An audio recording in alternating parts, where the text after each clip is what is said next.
आज आमच्या हॉटेलात लाईटच नाही मिळत.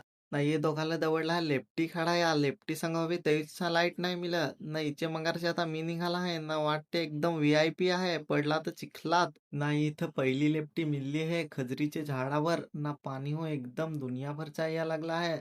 योथ मग काय नावाचा झाड होता तर त्या खाली दपलं. ना पाणी थांबला तसा मग अजून निघाला लेफ्टी गवसत ना यो विनू काका आखीचे मोहरच चापत असा निघाला आहे. त्यालाच लेफ्टी काढायचा कॉन्टॅक्ट दिलेला आहे ना तर इथं बिजी लेफ्टी मिळली आहे केल्याचं पान सा लागत तई लाईट जाधेल हवी लेफ्टी काढली ना मग हॉटेलवर जाया निघाला तर यो एक जण सांगा लागला माझा संग टॅलेंट ना तर मग काय टॅलेंट तर सांगा ये ना मी काठी कशी फिरवे आम्ही तर हॉटेलवर पण आहे पोहोचला तर शेट सांगा लागला चल सांगा माझ्या अरे ट्रान्सफरवर जाणीव तर मग केलं तसं चल ना माझ्या अरे ना ते नांग होता तर फ्यूजच नाही मिळत तर सेट लागलाय तारा जोडाया ना यो बायल्या जसा तो चाफा जसा एक तार नाही त्याची जोडता येईल ना लाईट चालू करून ना मग निघालं हॉटेलवर जायसाठी ना व्हिडिओ कसा वाटला तर कमेंट बॉक्समध्ये सांगा.